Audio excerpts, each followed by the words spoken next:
Tem tanta coisa pra gente falar sobre esse garoto que eu tô com medo de esquecer alguma coisa no roteirinho aqui que eu fiz, mas vamos lá, porque não tinha outro personagem pra gente começar a semana que não fosse Dudu Kujis, que eu sou Dudu, né? Depois que o Dudu Careca saiu, acho que a gente tem licença poética pra chamar o Dudu apenas de Dudu, porque, assim, eu não sei se ele vai ser chamado de Dudu por muito tempo. Daqui a pouco é Lionel Dudu, Barcímio Dudu.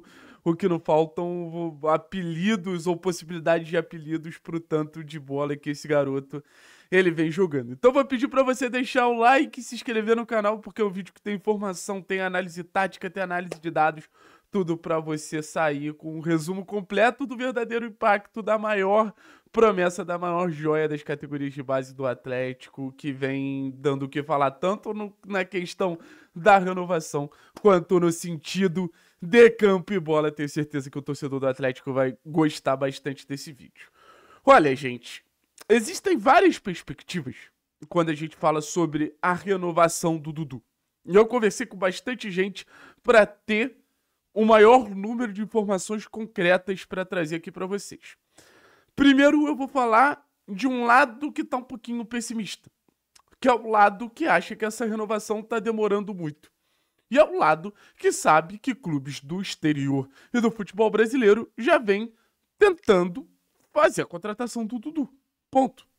O Dudu é um jogador cobiçado. O Dudu é um jogador que desperta o interesse de vários clubes e clubes com mais capacidade financeira que o Atlético. Clubes do futebol europeu, clubes do futebol árabe. Então, esse assédio, ele é de conhecimento geral da maioria das pessoas que está no Clube Atlético Paranaense. O primeiro ponto é esse.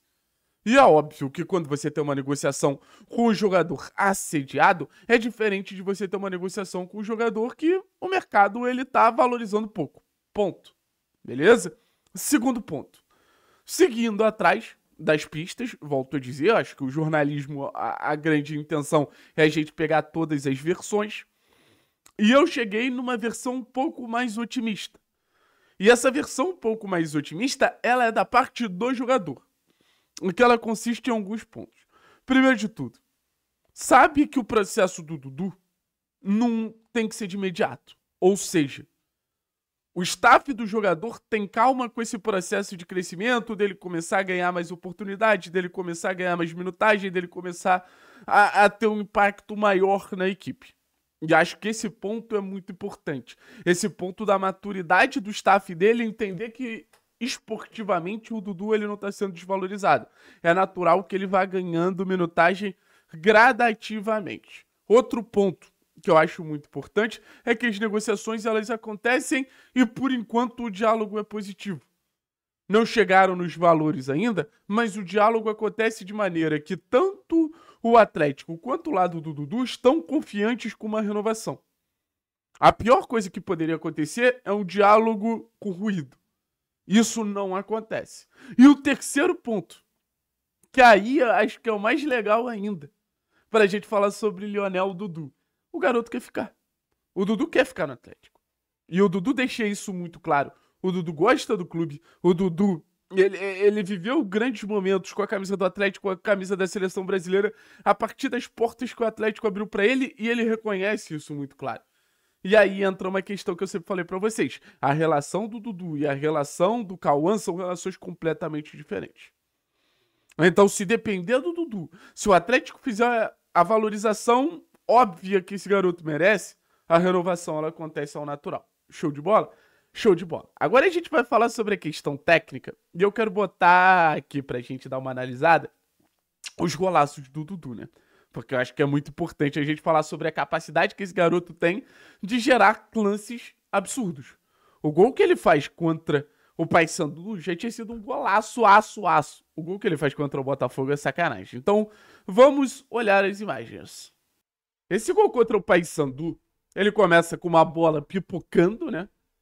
E ele vai pro processo de disputa. E aqui eu acho que entra o primeiro detalhe desses golaços que o Dudu nos proporcionou.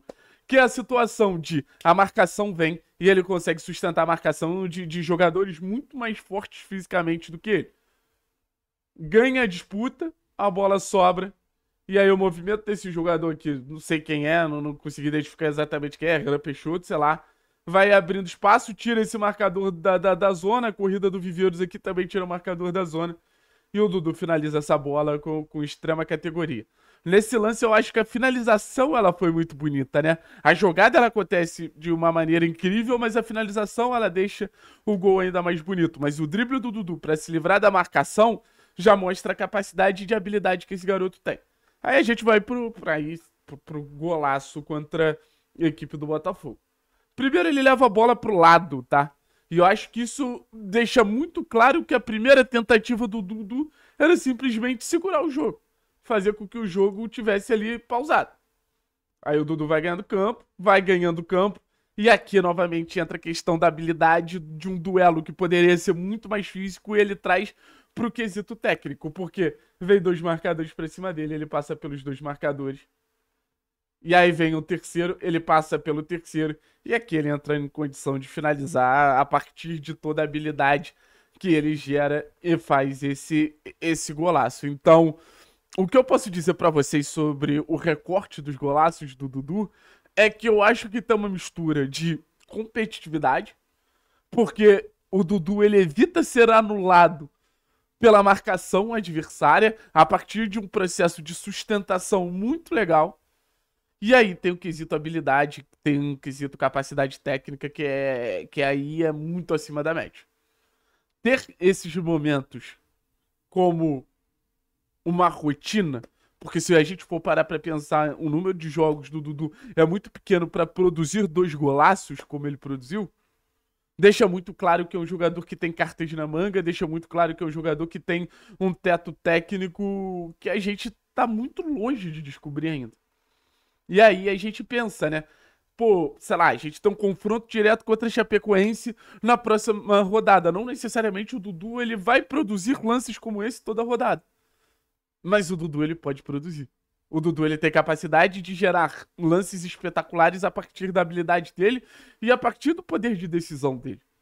Porque ele junta a habilidade com um desenvolvimento de jogada que para no gol.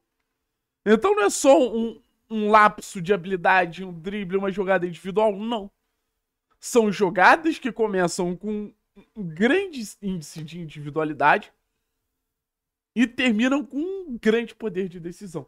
Então, acho que isso só fala pelo Dudu. E eu queria trazer outra estatística que eu acho muito importante para qualquer meia, que é em relação a grau de participação em jogadas. Porque eu acho que existe duas maneiras de você definir a relevância de um jogador. Primeiro, a influência, segundo, a capacidade de decisão. E eu acho que capacidade de decisão a gente tá vendo que claramente o Dudu, ele nos oferece, ele tem total capacidade de nos oferecer. Agora vamos tentar entender um pouquinho de influência, porque eu peguei os números dos melhores meias da Série B, os meias mais criativos da Série B, pra gente ter um entendimento aqui. Calma aí. Deixa eu botar a imagem. Pronto. Aqui a gente vê. Olha isso. Josué precisa de 66 segundos para ter uma ação no jogo.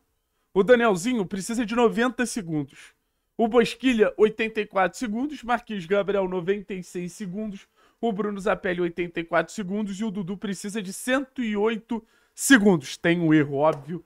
Não é minuto, 108 segundos por ação. E o que eu quero chamar a atenção nesse número? Que o Dudu, ele já se aproxima, de certa forma. O Dudu já se aproxima, de certa forma, dos principais meias do campeonato que ele disputa, que é a Série B, no sentido de influência. De estar tocando na bola, de condicionar o jogo a partir do impacto que ele gera. Você ainda tem uma diferença ali de 10 segundos para uma participação do Dudu, mas tem um detalhe. O Atlético tem o Zapelli. Então você naturalmente divide uma responsabilidade criativa ali. Então a gente tá falando de um jogador que já tem ali uma sobrecarga criativa, que é o Zapelli, e o Dudu entra e mesmo assim participa muito de jogadas. E mesmo assim tá sempre tocando na bola, e mesmo assim tá sempre fazendo a diferença. Então o Dudu, ele tem esse imã que o jogo passa muito por ele. Não é aquele garoto que, pô, em um lance eventual a jogada vai acontecer. Não. É um jogador que com pouquíssima idade já consegue ser um atleta que condiciona o jogo. Beleza? Então, tem muito elogiado o Dudu. Assim, a renovação do Dudu, ela precisa ser uma prioridade no Atlético. A renovação do Dudu, ela precisa ser um ponto, assim, inegociável no Atlético de um time que sabe que o futuro está na base. E eu vou ser bem sincero com vocês, não se revelam Dudu toda temporada, não se revelam Dudu toda semana.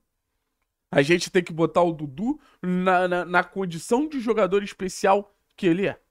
A gente tem que botar o Dudu na condição de jogador diferente que ele vem apresentando nesses primeiros momentos dele na equipe principal. Tanto em lances espetaculares, como foram os gols que a gente separou, mas também na capacidade de transformar o Atlético num time mais competitivo, num time mais confortável com a bola. E isso eu também acho que ele vem fazendo muito bem. Volto a dizer, os golaços não necessariamente vão aparecer toda a rodada. Mas a participação, a capacidade criativa, a capacidade de clarear o jogo pro Atlético, isso aí acho que o Dudu nunca vai deixar de nos oferecer. Não sei se é titular, se é reserva, não sei. Mas sei que já é um jogador muito importante pro Furacão. Beleza? Tamo junto. Forte abraço. É nóis.